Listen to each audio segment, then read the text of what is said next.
Let me see. Right.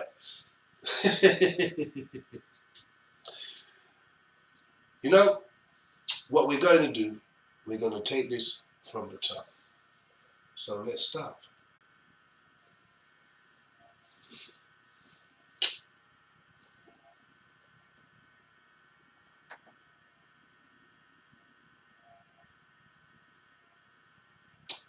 Greetings. I hope y'all can hear me now. I do apologize for the first section. Welcome to Get Up Stand Up TV. This is Get Up Stand Up Connecting the World. The concept of what we want to do here is have a common ground where people from all over, no matter where you're from, can sit down openly. We can talk about however, whichever. We could be controversial. The whole point is, thing about life in general, we're all individuals. We don't necessarily agree. But one thing, we should be able to talk freely. Don't need to abuse anybody if you don't think the same as the other. Allow each and every one their individuality. But one thing is, we want to stand up for what we believe is right. Now, today I want to open up the floor on 2 points, but we don't have to stick to one particular subject at any point. If there's something that you feel we should know or we should say, then please feel more free or welcome to do so.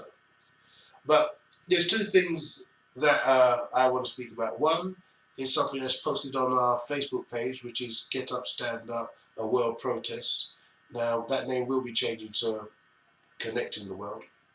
But it was based on, let me get his name for you, but this is the Senior Child Protection Officer, whose name is Simon Bailey. Now, just to read the headlines of what Simon Bailey said, and then I'll read a piece from it. And you'll understand why, for me, it's shocking, damning, and I don't even have words really. Shameful is what I would. But it says paedophiles should not face criminal charges for looking at child porn. That says Britain's top child protection cop, as he sparks fury after saying they should only be prosecuted if they are a physical threat to children.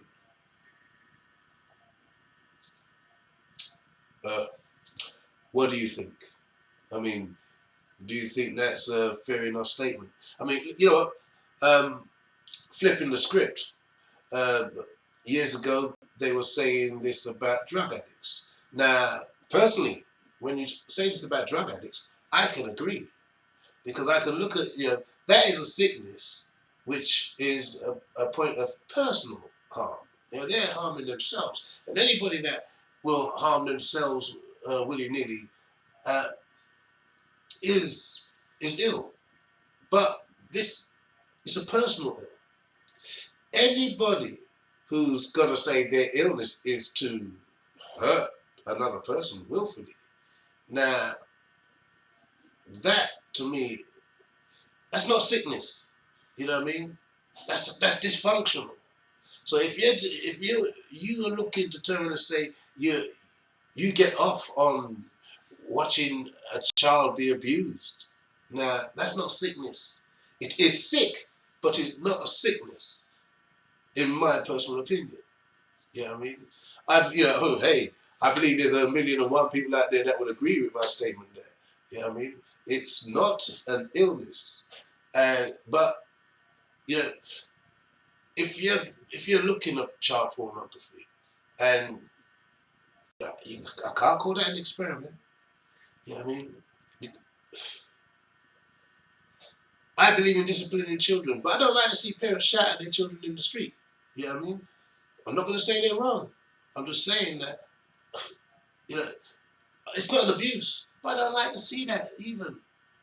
But now, to see somebody actually abusing a child, and it don't matter in which form or fashion, sexual or physical, or well, both of them are physical. But do you know what I'm saying? Harmful. Both of them are harmful. But you get where I'm coming from. it's a no-no. You know, and anybody that can partake in that and in any shape or fashion smile, and in fact not be repulsed by it, well, they're a danger. And they are, in my opinion, they're a danger in the future because what's the progression? Yeah, what is the progression from watching child pornography? You know what I mean? There must be a point when you're going to take another level. So, you know, I won't compare that to drugs because I don't believe there's any drug which is a leader drug into a next. You know what I mean? If someone's going to take something, they're going to do it. You know what I mean?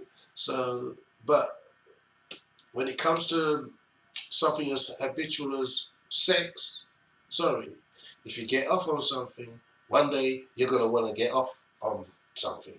So, anyway, what say you? Let me see if I'm check one thing.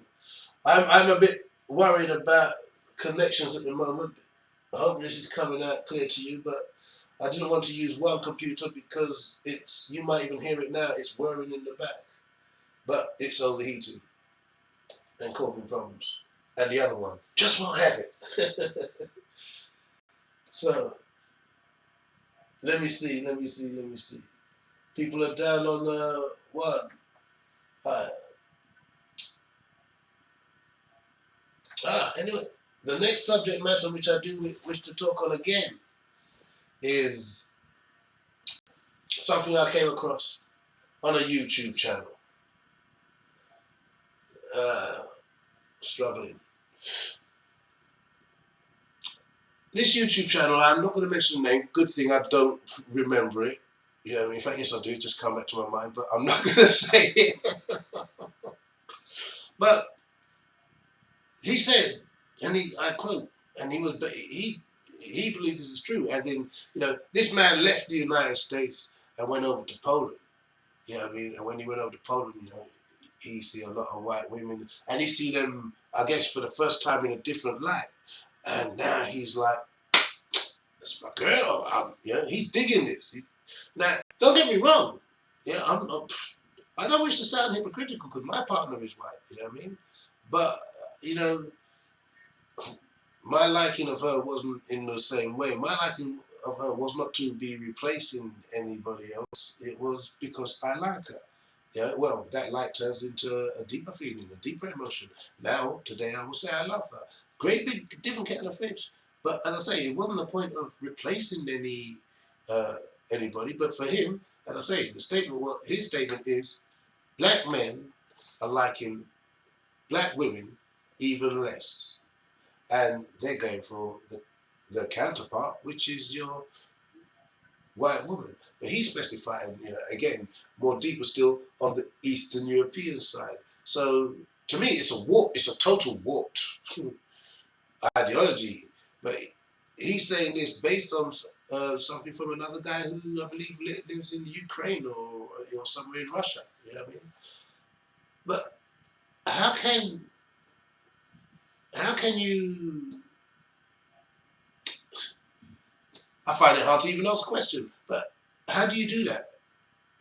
Now, and I say, one of the concepts he was talking about, which I would say, yes, it's true, you know. I mean, black women can be very hard, you know, can be very stern, and, you know what I mean, bashful, you know, not take no bull crap. So, there's a lot of white women the same way.